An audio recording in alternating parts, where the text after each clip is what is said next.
Hey everyone. Welcome back to Strange Mind 6.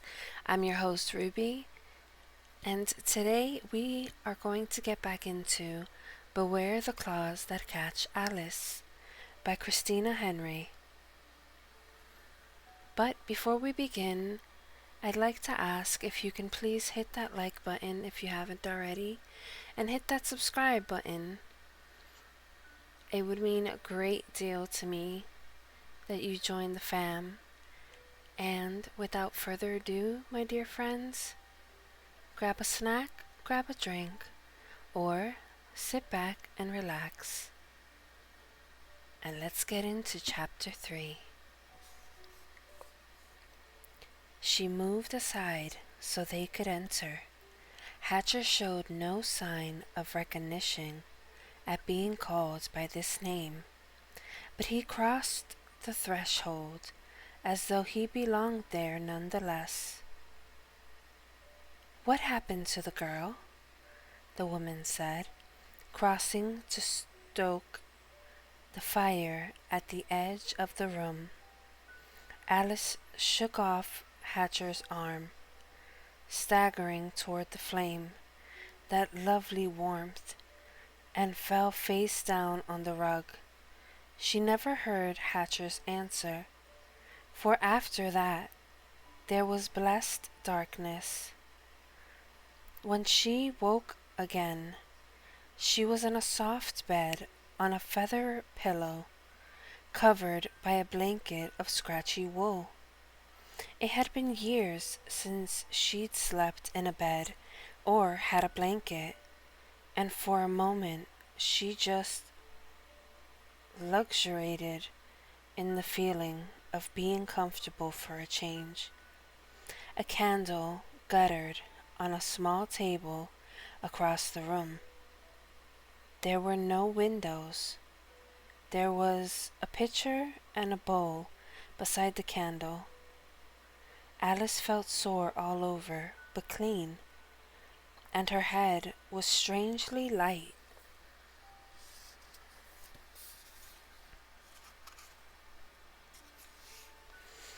She put her hand there and found her hair was gone, and gasped. Her fingers went from the nape of her neck to her crown.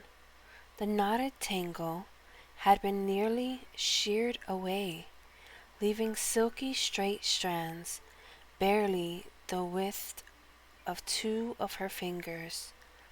She touched her forehead, the place where she had ached, where pain radiated through her skull. Someone had cleaned the wound and tied it together with thread. She could feel the neat little stitches going up in a line. Alice was glad she had slept through that. She felt the blanket and saw a clean and worn muslin nightgown. The muck and blood had been washed away. She pulled back the sleeves of her gown and saw purple bruises at the wrist. The boy said he did that, though Motion detected at front door. though he did not mean to, a voice said. Alice looked over her right shoulder and saw the old woman had pulled aside the curtain at the entryway. She held a plate in one hand, as though she had known Alice would wake at that moment and be hungry. She walked slowly, like she was hobbling by stiffness, to Alice's side and handed her the plate. There was brown bread and a hunk of crumbly yellow cheese. Alice took the plate and murmured, "Thank you." "Eat slow," the woman advised. "Nicholas said you've been ill." Alice laughed, a short barking sound that surprised her. She could not recall the last time she'd laughed. Yes, you could say I've been ill, she said, and suddenly she was weeping, weeping in a way she had not since she was a child. All the years of walking only the square walls of her cell, of being pushed and pulled by attendants who saw her only as a task to be completed. All the nights she'd woken in terror from a nightmare that would not leave her. All the nights no one had been there to soothe or comfort away that fear.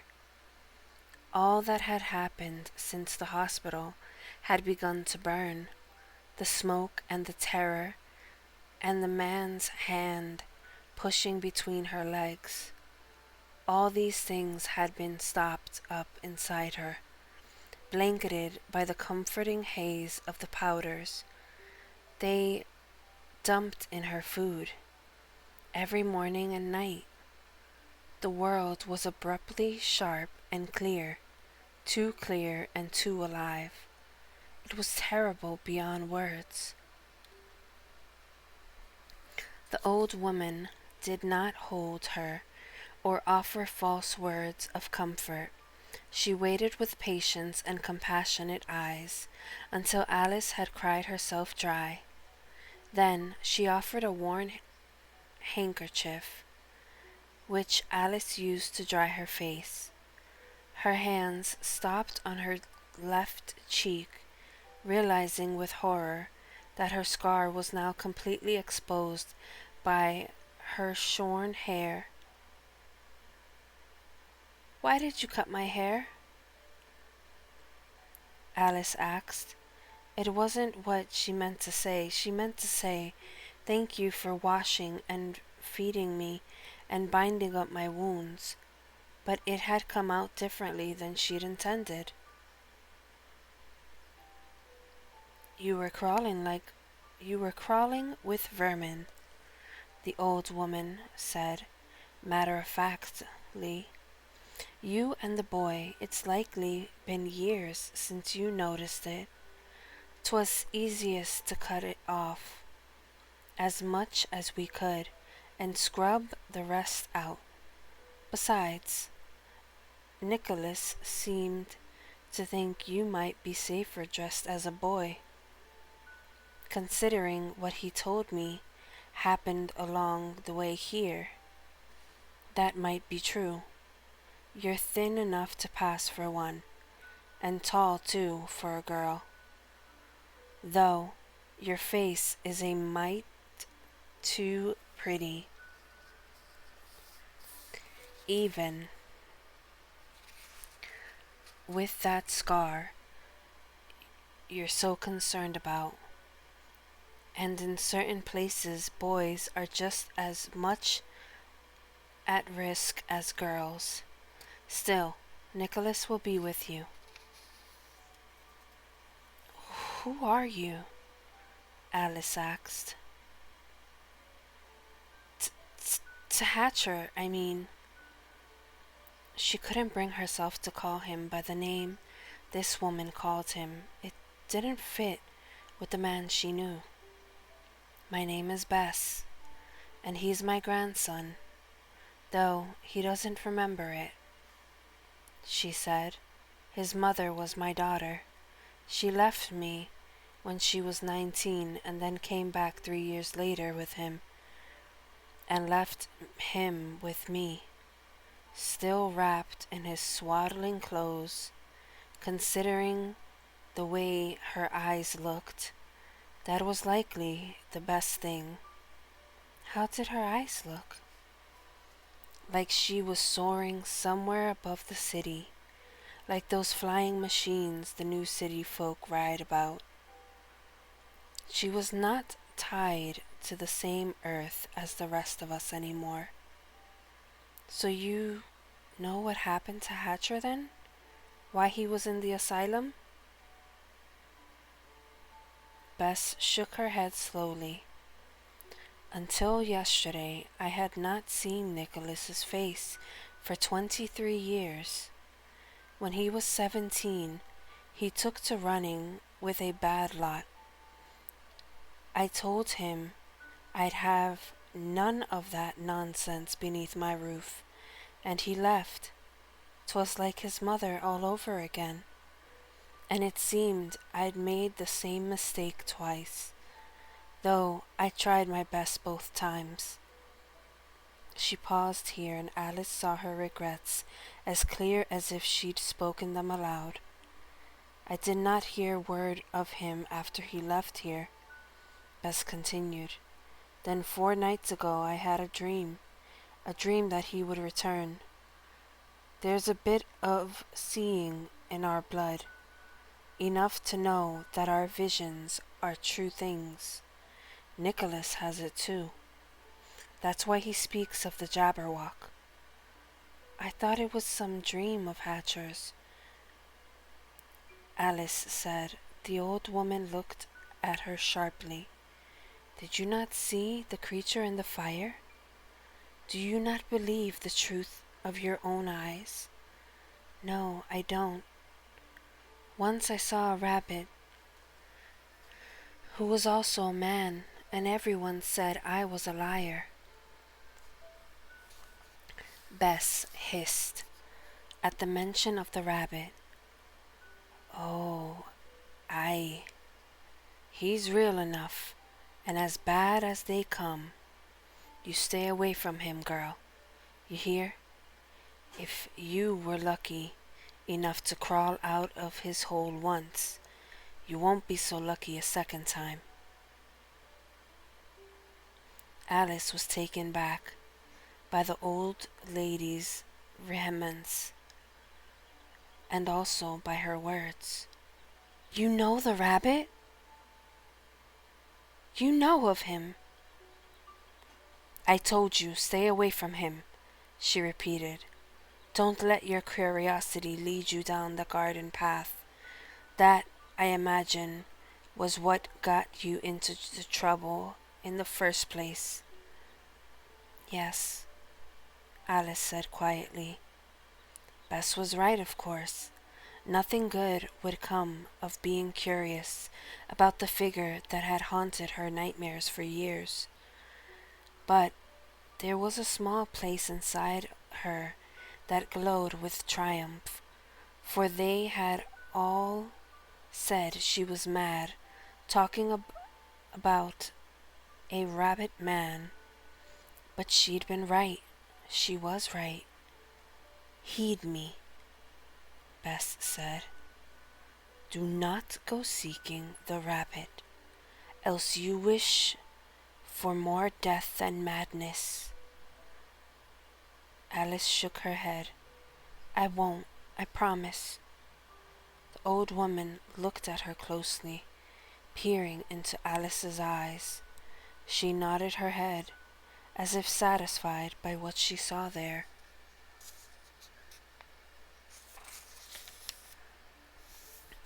Good, she said. You'll have no time in any event. You and the boy must find the Jabberwock. Us? But why? She'd hardly believed in the monster in the first place, but if it was real, she didn't think it any wiser to go seeking it than the rabbit. You are the only ones who saw him loosed. Saw and knew what you were looking at, that is. He's already begun hunting again, and the blood he drinks only makes him crave more. Surely the police will catch it, if it is that bad, Alice said, or soldiers from the new city. No ordinary human could catch the Jabberwock, Bess said. The police would not even know rightly what they were looking at. He can pretend he's a man if he wishes, and often does, for it allows him easy of passage. And soldiers, as you well know, do not come into the old city for anything. If the old city were nothing but monsters, and riots the soldiers would not come. Their task is to keep the filth of the old city out of the new, to keep the new city clean, so the fine ladies there don't trail their hems in the dirt. This was so like what Hatcher had said to Alice the night before that she flushed in shame. The old woman, sharp-eyed even in the meager light, noted this and cackled. "Not from around here, are you, dearie? Still, you survived the rabbit, so you must not be as dainty as your kin. And my dream told me the two of you must find the Jabberwock. There must be something inside you, something you haven't shown yet." The old woman peered at Alice closely, and Alice turned her face away from the other's scrutiny.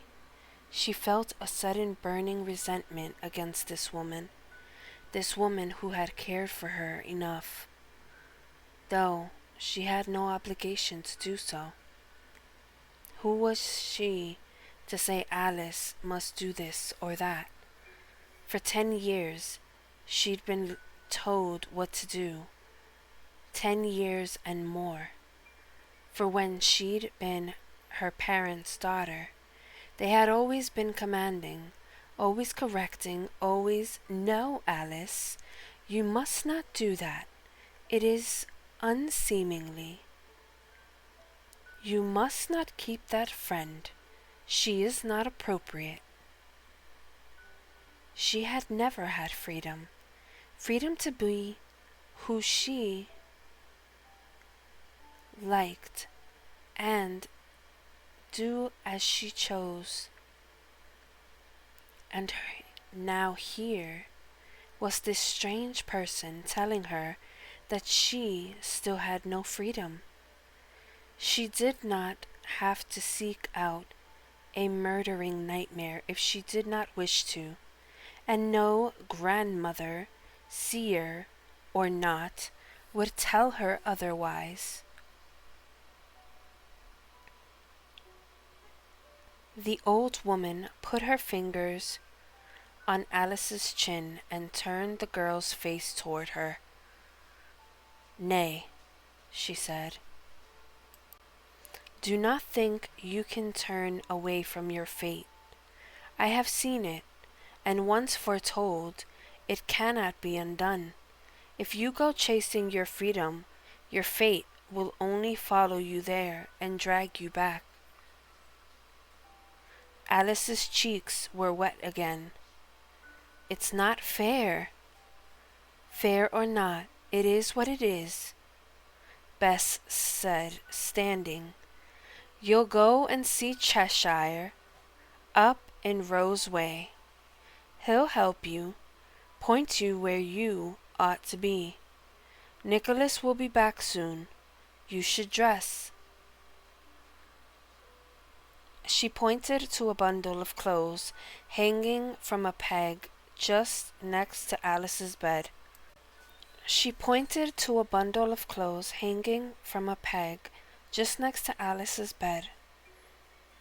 "Where did Hatcher go?" "To fetch some things for me that I usually have to pay a boy to carry. He needed busyness. Nicholas did. Near lost his mind when you fainted like that, and sat staring at you sleeping until I chased him out."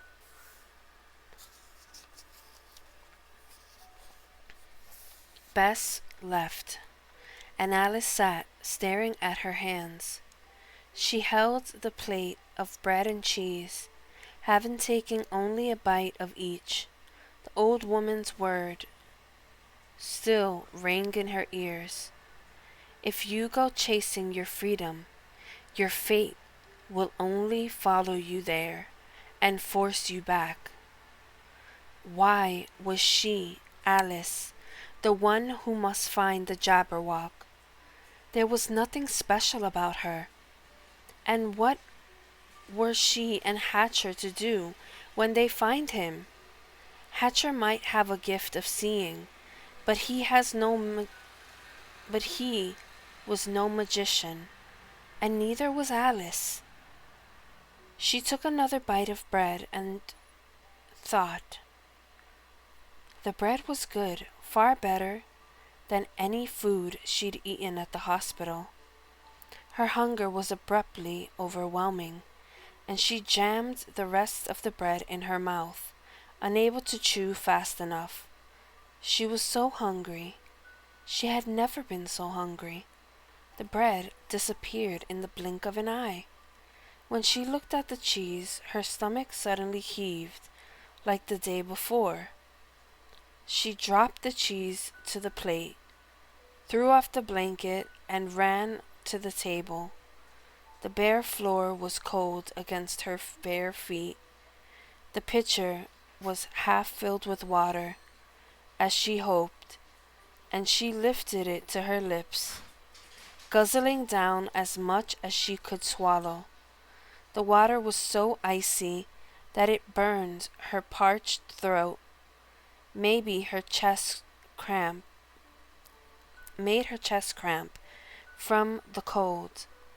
She stood leaning on the table with her hands, breathing hard through her nose until the cramping and nausea passed, and her body seemed normal again. Alice shivered, for now that she was out of the cocoon of the blankets, she was aware of how chilly it was. She thought of the fire, which she could smell crackling away in the next room, and hurried to dress so she could go out and put her whole self as close to it as possible.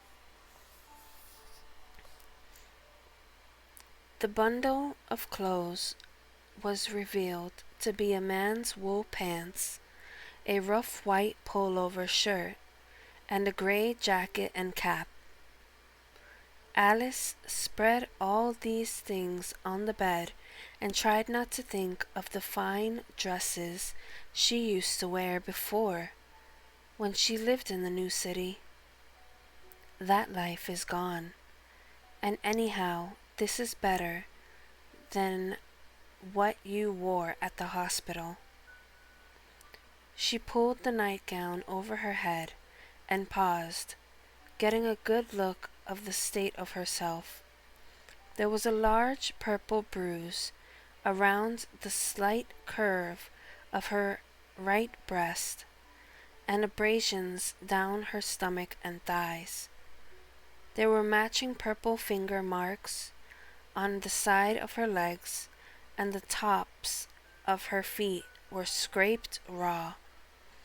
Her ribs and hip bones showed through the skin, so pale as to be nearly translucent, and everything hurt from the exertions of the day before, even if you could not see that on the surface.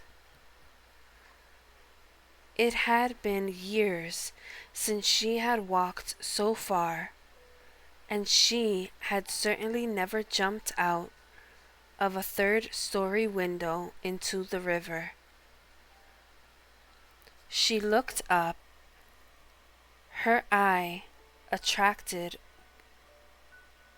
by some movement, and found a strange man had pulled aside the curtain and was staring at her. Her heart seemed to stop beating for a moment, and she opened her mouth to scream, but no sound came out. His hair was black, sprinkled with white, and cut very close to his head. His face was clean-shaven, revealing hollow cheekbones and sharp chin. He was dressed in the same sort of rough pants and shirt that Alice had just unbundled. Her voice worked its way up to her throat, and then she remembered his eyes. His iron gray eyes, burning like she had never seen them before. He approached her, pulling the curtain shut behind him, pinning her in place with his eyes. Her heart fluttered in her chest. A moth captured in a net. He stopped before her, and his hand moved to her cheek, the one that had been flayed open so many years before. He cupped her face, and she had never noticed before how large his hands were, or how tall he was, much taller than she. At this distance, she could see a multitude of fading white scars all over his face that had been hidden by his beard. His hand left her face, and he sank to his knees, laying his cheek against her stomach so gently that she wanted to weep. His arms went around her hips, not too tight as to hurt, but just enough so she knew he would not let her go. His skin seemed to melt into hers, like he was trying to crawl inside her. Her hands went to his hair, the strands even shorter than her own, and much thicker and coarser. They stayed there for a while, each breathing in the other, until that breath moved in the same rhythm. Then Hatcher stood, and Alice saw that the fire in his eyes was banked. He touched her hair, smoothing it down, then left the room without a word. Alice dressed quickly then, her legs trembling as she tried to pull on the pants, and she did not know whether it was from the cold or what just happened. The pants would not stay up on her bony hips. She clutched the waist with her hands as she hobbled in her cold bare feet to the main room. Bess and Hatcher were in conference, standing side by side over a variety of articles spread on the floor. The old woman noticed Alice struggling. "I'll get some rope for those," she said, moving down the hallway toward the back of the flat. She disappeared into one of the two doorways Alice could see. "Sorry about that," Hatcher said, pointing to the pants, which also dragged on the floor a bit by Alice's heels. "I was in a hurry when I got them, and was mostly thinking this way." Here he gestured with his hands up and down. "And not this way," he finished, moving his hands side to side. Alice moved around beside him, partially because the fire was there and she desperately wanted the warmth, and partially because she was curious about the objects on the floor. "Why were you in a hurry?" Alice asked. Hatcher said. He'd gone back to studying the assorted items. "Why were you in a hurry when you got the clothes?" "Oh," he grinned. And that grin went straight to her heart and lodged there. She'd never properly seen his face before, or his smile. I was stealing them off a wash line. Hatch! Her voice chiding. You didn't need to steal clothes. You got a fistful of gold off that trader. It's less than a fistful now that I've bought these things, he said. Besides, we'll need some of that gold where we are going. Bess says her name will be enough to get us to see Cheshire, but I remember plenty of palms needing crossing before you got there. You remember? Alice said. Hatcher looked at her, surprise in his eyes. I do remember that.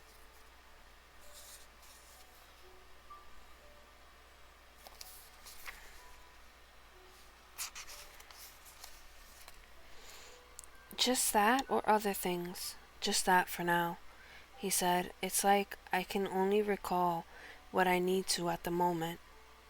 What are all these things? Alice asked. Supplies, Hatcher said. Alice thought their ideas of supplies were different. If Alice had been the one who'd gone out, she would have come back with food and clothing and blankets, things necessary to survive. The spread before her looked more like an armory. There were 2 knives, one a standard-looking dagger with a leather grip, and the other, thinner one, with a straight side and a curved side, almost like the kinds of knives butchers use.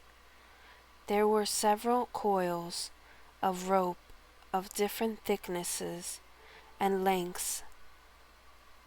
There was a small hand axe, and Alice gave Hatcher a sideways glance when she saw it. He followed her eyes back to the wicked-looking blade and shook his head.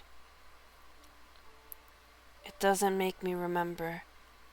Not as you'd think it should, he said, though when it was in my hand it felt the most natural thing in the world, like it was part of me. There was one more object on the floor, and it was so strange to see that Alice stared at it. Is that? She asked, pointing. She didn't even know how to say the word. She'd only ever seen pictures in books, never the real thing. Hatcher grinned again, and she realized deep down underneath all the blood and madness, Hatcher was a rogue. Somewhere inside him was still the boy who liked to cause trouble. It's a gun, yes. A gun? Alice repeated, noticing nothing could have shocked her more, not even if he'd said he was a secret magician. Only the royal guards is allowed to carry guns. Not even the soldiers who protect the new city have them. Hatcher tilted his head to one side, like he was seeing her for the first time. Do you always believe what you're told? The way he asked the question made her feel foolish, and she flushed under his attention. No, I suppose I used to. I don't know if I do now. Don't believe anything the coppers or the soldiers or the government tells you, Alice, Hatcher said. They're not interested in your happiness. They just don't want you to cause trouble for the swells in the new city. These And those soldiers have guns, Alice. Sure as your eyes are blue. You just don't see them. She didn't care so much about the guns the soldiers carried as the one Hatcher was proposing to carry. It's illegal. Taking that gun will draw attention in a way a knife won't, because they expect the rabble to have knives and use them on each other, so that's not questioned. Hatcher nodded. I know. Don't trouble yourself. It will be well hidden. It's a last resort. Alice gave him a doubtful look, but said nothing more. He started collecting all the things on the ground. The knives and the axe and gun all disappeared under his coat. So smooth that you would never know that they were there. The ropes went into a small pack along with some bundles of cloth she hadn't noticed before. What are those? She asked. Cloaks, he said. Better than blankets when night falls. You won't lose it if we have to leave in a rush, see? And though during daylight you stand out a mile, they make you one of the shadows after dark.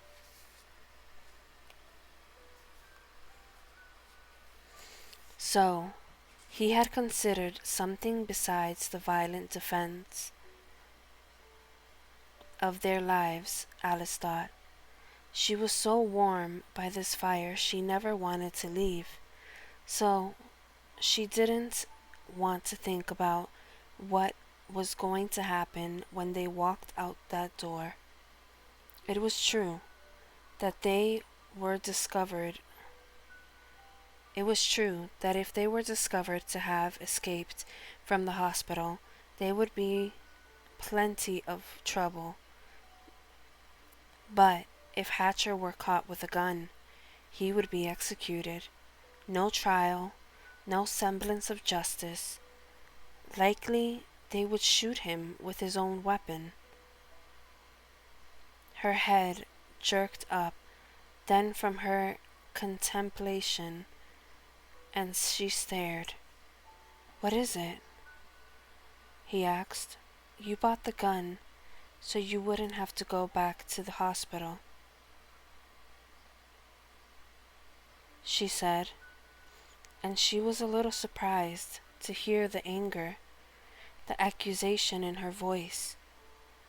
You know, if you're captured with it, they'll kill you on the spot. Hatcher nodded. Yes, I told you, I can't go back there. I can't abide the thought of four walls closing around me again, and they would separate us, Alice. No more comfort through the mouse hole. They would keep us apart, and I can't bear the thought of that any more than being trapped. So I'll make sure, if there is no other way out, that I still have a way out. And I can do it for you too. She knew what he offered.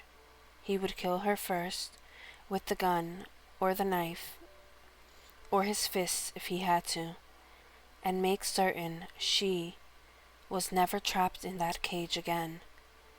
From another man, this might be terrifying, that he would so blithely consider murdering his companion, but she understood that from Hatch. This was a tantamount to an offer of marriage. This was what he could do for her, how he showed he cared. The thought of returning to her prison made bile rise up in her throat. At the same time, she thought something inside her would not let her accept Hatcher's offer. She'd never lived properly, and could not so willingly agree to the promise of death. Not yet. Thank you. I'll consider it, Alice said. Hatcher nodded and returned to his task. Bess returned to the room carrying a leather belt in one hand and something red that sparkled on a silver chain in the other. I almost thought I'd lost this, she said by way of apology for the long wait. Took most time than I expected to find it. Alice took the belt from Bess, absently wrapping it around her waist and pulling the pants tight. The sparkling thing glittered in the firelight, fascinating her. This is for you, Bess said. It was from my great-great-great-great-grandmother, who was a true magician. Long ago, before the purge, it will keep you safe. She held it out to Alice, who hesitated. I should not take a family heirloom. Bess snorted. I've no family left. Save Nicholas here, and you're the closest thing to the bride he's ever brought home. If you don't take it, it will only be stolen when they find me dead here, and that day is coming soon. Alice thought that seeing must be a terrible gift if you could see the hour of your own death. She saw Hatcher's hands still in his task as the old woman spoke so casually of her passing. So he was not entirely unaffected then. Perhaps a small part of Hatcher did remember Nicholas and the grandmother who had done her best by him. Bess offered the chain to Alice again, a little impatiently, and Alice took it, peering closely at the jewel that sparkled in her palm.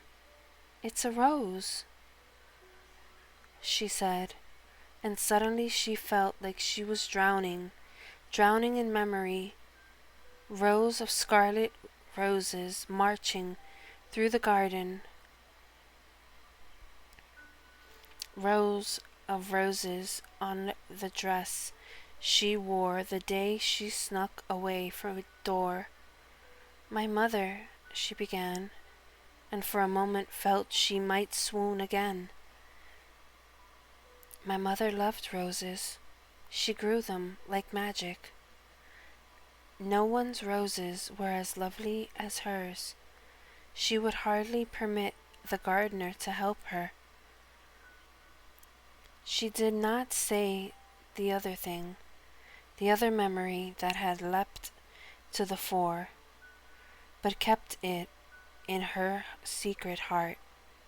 Her hand, very small and fat, and her mother's slim and elegant one, the sun behind her mother's head lighting up her golden hair, so she looked like an angel, and her face smiling down at Alice, cooing, My little rose, Alice, my blooming rose. What had happened to that woman, that loving mother? Why had she not loved Alice when she was hurt and scared? Why had she sent Alice away? Away to the most horrible place in the world. She thought she'd cried out the past already, but here it was again, rising up in her chest, making it hurt, making tears prick in her eyes. Bess watched her with the same patient gaze, and after a moment Alice scrubbed at her eyes with her knuckles. Thank you, she said, and lifted the chain over her head. As the rose settled on her chest, it began to glow, as if lit by a candle. From within, Bess gasped and grabbed Alice's chin, turning her face so the smaller woman could look into her eyes. You, she said. Then Hatcher stood suddenly, his face white to his lips. He's near, he said, and his eyes rolled back in his head before he collapsed to the floor. And that is the end of Chapter 3. Tune in next time to hear Chapter 4 of Beware the Claws That Catch Alice. And this has been Ruby, signing off, my dear friends. Have a wonderful morning, noon, or night whenever this video reaches you.